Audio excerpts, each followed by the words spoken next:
everyone, welcome back to my channel. I'm Brielle and today I want to talk about my spider plant and give you guys some care tips on how I like to take care of my spider plant in my home. So to give you guys a little backstory, this is not my first spider plant that I have owned. I did have one previously a couple years back, and it didn't end so well for that spider plant. I had no idea the care requirements that it needed, and it soon passed away, unfortunately.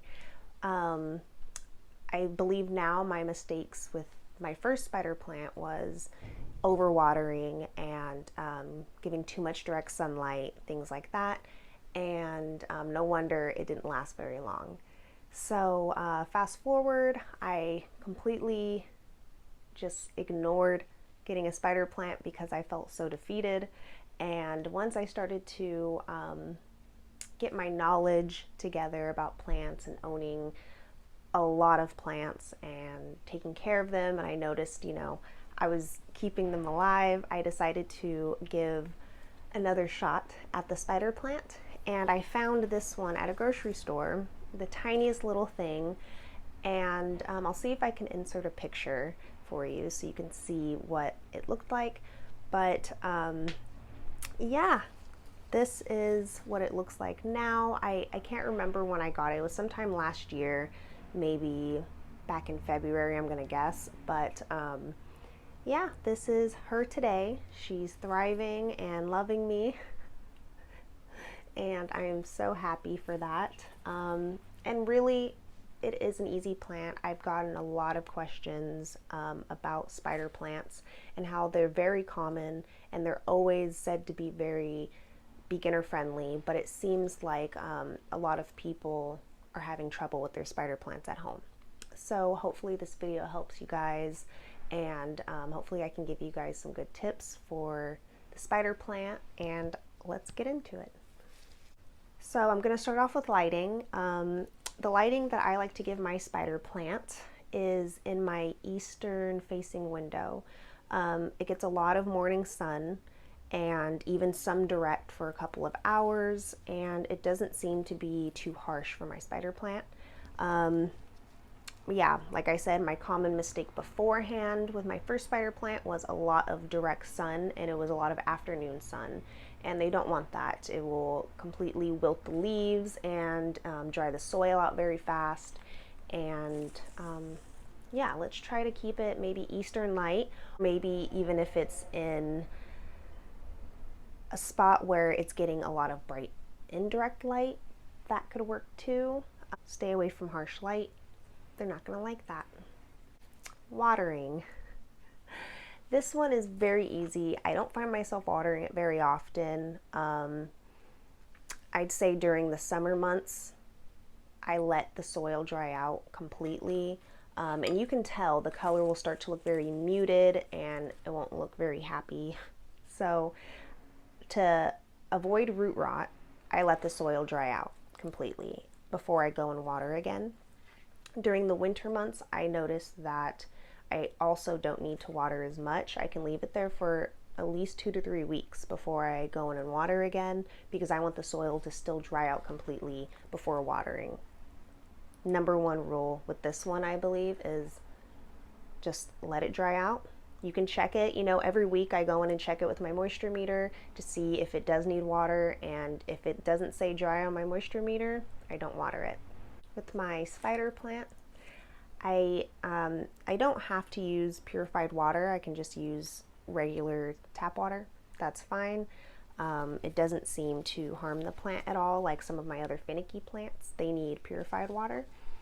But other than that, that should be all good for watering. Just water when the soil is dry. Fertilizing. I always say this, fertilizing really makes a big difference in your houseplants. They love it, they need it. If you want to see your plant really thrive and grow to its fullest potential, make sure you're feeding them. With my spider plant, I don't do it too often.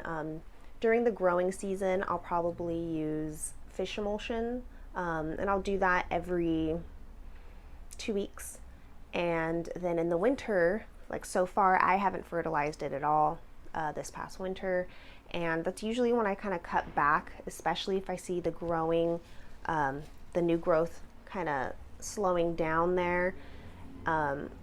Then I won't fertilize this one as much. I just don't want to harm it in any way because I'm so proud of what I have accomplished.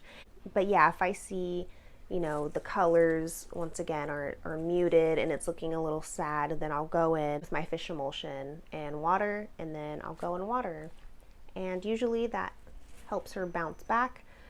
But yeah, it's really not often. Like I said, I haven't fertilized her at all this winter, and she is completely good without it. Also, remember with fertilizing, try not to over fertilize the spider plant.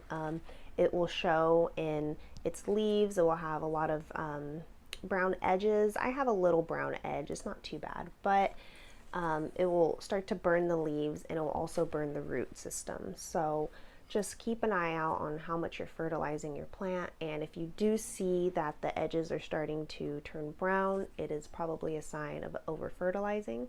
So I would definitely try to step back away from the fertilizer. Let's talk about humidity. When I first brought her home, I did give some humidity to this plant because it was where it was located.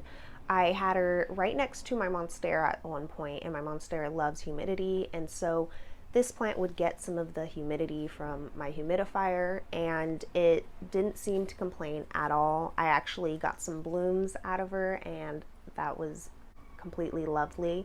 So I wouldn't say humidity is a bad thing. I think that it does like it to an extent, but it doesn't need it. Since then, I have moved it to a couple different locations where it doesn't receive any humidity, and it's still perfectly fine.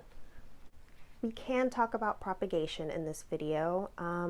It's very easy. You can soil and water propagate. I have done both, and it seems to work for both of them. These little pups, they're so cute.